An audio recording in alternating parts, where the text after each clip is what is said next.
the International Secret Police. Ceiling zero, ceiling zero, ceiling zero, ceiling zero, ceiling zero.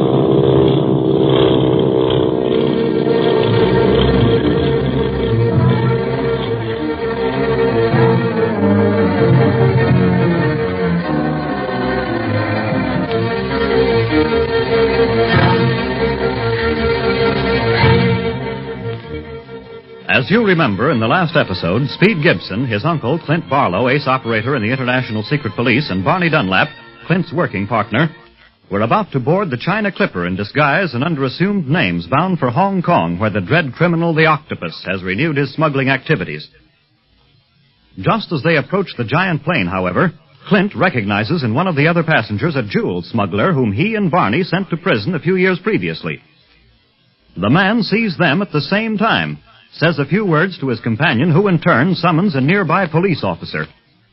The boys try to get to the plane, but are stopped by the officer and the smuggler, who claims to be a private detective and who says that Clint, Barney, and Speed have been acting suspiciously and should be held for investigation. For a few tense moments, it looks as if the boys will miss the Clipper plane, but Chief Riley has been so careful about their passports, using their assumed names and disguises, and has provided credentials so excellent that the officer at last releases our friends and reprimands the supposed private detective to be more careful of his accusations thereafter. He mumbles something about mistaken identity. Then he and the boys board the plane, and now we find our friends comfortably seated in the Clipper, 6 hours out of San Francisco. Gee, I can hardly believe that we're really flying in the Clipper. Seems most too good to be true. I'd hate to be flying without it. We must be plenty high to be above the fog down there, Speed. Yeah. Isn't it swell, Barney? The moon makes the fog look all silver. Folks down on the ocean probably can't see the moon at all, or the stars. Up here, they're as big as anything. Well, don't get so excited about it, kid. Gee, I can hardly believe we're really on the China Clipper. Well, you'd better start believing it, Speed, with that jewel smuggler aboard. I'm just as sure he's a member of the Octopus gang as I'm sure we're in the air. I think so, too, Clint. Else why'd he try to keep us ashore by framing us with that cop? Yeah, our passports are what saved us. And see that you remember who those passports are made out for, Speed. Now, Barney here is supposed to be Jim Fletcher, a retired Texas oilman. And you're his son, Earl. And I'm your French tutor, Pierre Dorset. Don't forget all that when we're talking where people can overhear us, kid. Well, I won't, Barney. But Clint, you look so different with your hair dyed black and curled, and Barney with that fake squint and mustache. Do you think that smuggler really knew who you both were? Well, I don't know, Speed. Criminals are suspicious of everything and everyone. Now, he may have glimpsed something familiar about us, or his instinct may have warned him of danger. Rather than take any chances, he tried to keep us from flying on the same ship with him. Yeah, all that business about him being a private detective and us the crooks. I wanted to turn him over to the cop. Oh, and reveal who we really were? Oh, don't be a chump, Barney. We can't make an official move while we're traveling in disguise and under assumed names. I know. Have to take everything and can't dish anything out in return. Oh, don't worry, Barney. We'll get our innings when we reach Hong Kong. Meanwhile, think of all the excitement we're going to have during the trip. It doesn't seem possible that we'll reach the Hawaiian Islands tomorrow morning. Yeah, these ships are plenty fast. It's only 18 hours flying time between Alameda and Honolulu. And after that, our next stop is Midway Island. Gosh. How long is the stopover at Honolulu? Just about 24 hours. We take off again the next morning, providing the weather is right. And am I going to make use of them 24 hours? No sleeping for me. I'm going to go swimming at Waikiki Beach, eat fish and poi, listen to ukuleles, and maybe watch some of those hula dances I've been hearing so much about. You can do that if you want, Barney.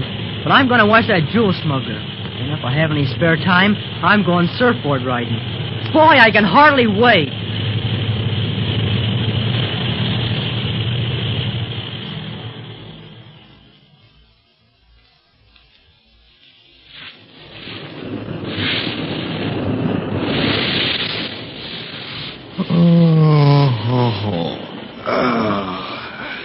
This is the life, Clint. Lunch at the Royal Hawaiian Hotel, and now basking on the sands of Waikiki Beach. Yeah, but I wish I could be in that water with Speed. Look at that kid ride that surfboard in. Oh, he's part flying fish anyhow. You know, Clint, sometimes it makes me stop and think. That kid can do almost everything with just a little practice. Things that it takes me years to learn. It just runs in the family, Barney. We're just naturally smart. Oh, yeah? If you're so smart, why didn't you fix this phony mustache of mine so it wouldn't float off in water? I want to go swimming. Try growing one, then you can. Besides, I didn't think you wanted to leave the beach as long as that girl was on it. Oh, you've noticed her, too, huh? I noticed her during lunch at the hotel. She had a little girl with her then. Yeah, she's still with her, at least near her. See, in the water almost in a direct line with Speed. Oh, yeah, I see her now. Well, I hope she doesn't go out too far. Looks like she can't swim. She's watching Speed. Say, look at that big coma racing toward her. Suffering whang doodles. She's lost her foot and she's going out to sea. Well, come on, let's go after her. Oh, Speed! Speed sees her. Hope he can grab her. Speed! Speed! I'm coming. I'll get you. Help! Help! Try to keep your head up. I'm coming. Help! Help! Help! I'm coming. Here, grab my hand. That's right. Now you're all right. Don't try to swim. Don't try to do anything. Just relax and I'll get you ashore.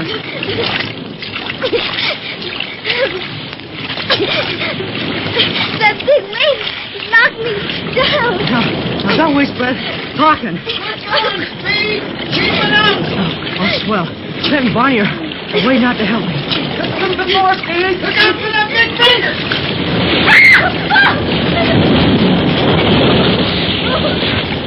All right, now don't be frightened. That wave tilted us. It brought us in. Yeah. I'll take the little girl. You wouldn't have been so tough, but for the undertow, it kept pulling against us. Oh, careful. Careful. Here comes the young lady. Jean, honey, are you all right? I think so, Marcia. Sure, she's all right, miss. Just a little waterlogged, I reckon. She'll be good as new when she's dried out. Oh, how can I ever thank you all? And particularly this young man for saving her.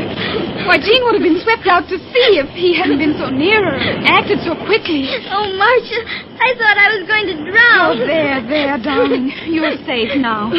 And don't you think you'd better thank your rescuer? Yes? Thank you. What is your name? Spear, Earl Fletcher. May I introduce ourselves? Earl is the son of Mr. James Fletcher, and I am Monsieur Dorsey, the young gentleman's tutor. Oh, I don't need to tell you how happy we are to meet you all. This is Jean Kingsley, and I'm Marcia Winfield, her governess. Howdy. Will you and little Jean have supper with us tonight, Miss Winfield? Why, Probably Miss Winfield will be dining with Mademoiselle Jean's parents, Mr. Fletcher. Oh, no. You see, Jean's father is in China, in the diplomatic service. Oh, then it's a cinch you won't be eating with him this evening. So you will eat with us, huh? Well, yes, Mr. Fletcher, we'd love to. And now I'd better take Jean back to the hotel to recover from the effects of her narrow escape.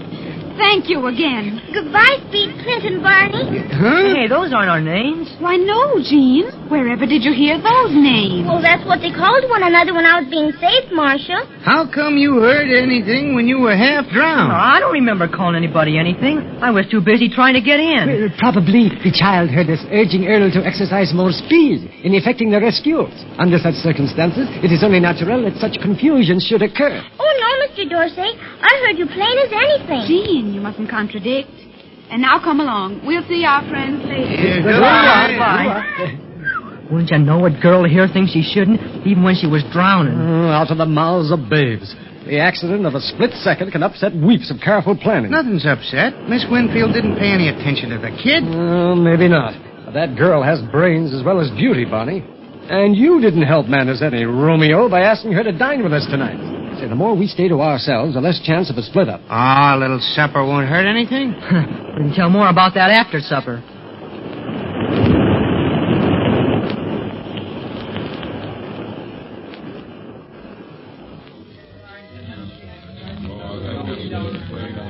Oh, would you care for some more ice cream, Mademoiselle Jean? No, thank you, Mr. Dorsey. I'd like some more. More? You had 2 dishes already. Another one, and you'd never leave this table. Well, you wouldn't mind staying in Honolulu, would you, Earl? Well, it's swell here, Miss Winfield, but I'm looking forward to the rest of our Clipper trip. Midway, Wake, and Guam Islands, Manila, and then Hong Kong. Gee. Hong Kong. Yes, I'm anxious to reach China, too. You going over soon? Tomorrow morning, we'll be fellow passengers on the clipper ship, Mr. Fletcher. Oh, you and little Jean are flying to China, mademoiselle? Yes, I took the position as governess to Jean with that understanding. You see, her father went there 6 months ago and left Jean in my charge with instructions to bring her over as soon as he gave me the word to come. Well, I received that word just the other day, and I was fortunate in being able to get passages on the Clipper. Oh, that's swell, because... The check, Mr. Fletcher. Check. Oh, yeah, the dinner check. Sure. Let's see what the damages are. What's that note under it? Note? Yeah, it isn't addressed to anyone. Here, I'll open it. What does it say, Earl? It says, to all at this table, better not attempt the impossible. Leave well enough alone and do not take the Clipper tomorrow morning. The Octopus gives but one warning. The Octopus? Do you know what this means, mademoiselle? Yes, that note is meant for me. The Octopus is a terrible criminal who's brought tragedy into my life. Go on, Miss Winfield. I can't. I dare not. He knew I was here. He or his spies may be listening to me right now. But he's the reason I must go to China. Can we help you, Miss Winfield? I don't know. But I trust you and Mr. Dorsey and Mr. Fletcher. I feel that you're perhaps the only people in the whole world I can trust. Will you, for Jean's sake, will you give us your protection until we reach Hong Kong? But, Miss Winfield, Oh, after we reach China and Jean is safe with her father, I won't bother you anymore. What I must do then, I must do alone. But until then, will you promise us your protection? You have my promise. And mine, mademoiselle. Me too, Miss Winfield. We'll lick this Octopus spy, whoever he is. I'm not afraid of anybody who's afraid to fight in the open. Psst. Hey, you. Yeah, you, listening to the show. You know the one thing that's been around since those cave guys were living and still around? Art, right? They used to scratch it into the walls. Forget about it. I know you ain't gonna do that, so I got something for you. You want to decorate your cave? Well, your house. You want to have something really nice decorating your walls, right? Yeah, of course you do. I got a tip for you. Check out artbyweeze.com. Her art is gorgeous. You can even get high-quality prints of her art starting at only $10. Go there, or drop into her studio at 700 Diamond Avenue in Martinsburg, West Virginia. Tell her Dan sent you. She'll give you 10% off. Hey, I'm looking out for you.